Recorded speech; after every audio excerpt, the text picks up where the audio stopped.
was there from the beginning. I watched the shipwrights lay the keel blocks. They set big wooden blocks on the slipway to start with, then the keel atop of it, like a backbone, and the frames attached to that, like a skeleton. Workshops everywhere. It took weeks to find your way around. There were workshops for every trade you ever heard of. Painters, sailmakers, coppersmiths, boiler makers, cabinet makers. I even learnt a bit about French polishing off them. Harlem-Roof was a fine place to work, but dangerous. Every ship cost a life, and there'd be lots of injuries besides. I was in the engine works for a while. Very well equipped it was. That's where we built the triple expansion engines. 2 of them, each as high as a 3-story house. I worked in the frame bending shop. You'd heat steel beams in the furnace, then hook them onto slabs of cast iron and hammer them curved. It was skilled work.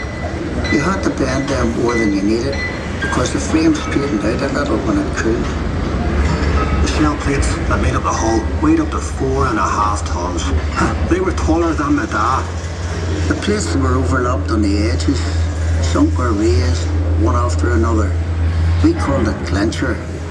One of the foremen told me years ago, that's how you built steel ships. I worked as a heater boy. You had to heat the rivets on a wee plate. You pumped the bellows till the rivet was white hot. Then you get a hold of it with your tongs and throw it up to the catcher.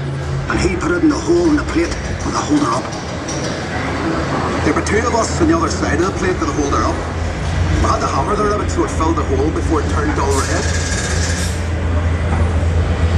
The double bottom. That's a wee space we called the tanks, made up of steel plates. The rest of the rivet squad all had to fit into that gap.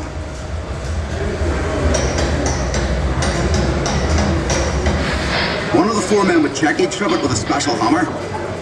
If it made a ringing sound, we'd have to go back and chase it out afterward. I'd get scared working down in that double bottom. You only had candles for light. And the constant hammering against the shell plates. You could hear it all over Belfast. Some of those boys ended up stone deaf, so they did. We were paid 31 bob a week. The heater boy and catcher got 16 bob. But we all worked the same 54 hours. The upper deck was steel too, and part of the strength of the ship. There's no straight lines in a ship, and when you look down the weather deck, you could see the shear of the hull, which stopped her flexing at sea. The stern frame had to be strong enough to take the rudder turning in heavy seas. You'd have all these timbers and guy wires to steady the frame, and men scurrying around like ants underneath. When we came to launch day, I was torn between pride and fear. The standing ways were coated in tallow, train oil and soft soap. So the ship would slide when they shifted her weight off the blocks.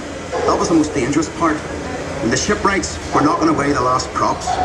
They were under compression, you see, and the sliding ways would be released by the hydraulic trigger. 100,000 people watched the launch.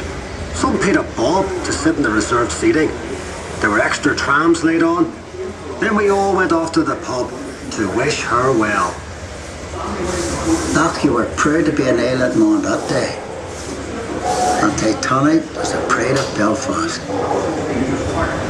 The shipwrights were knocking away the last props. They were under compression, you see, and the sliding ways would be released by the hydraulic trigger.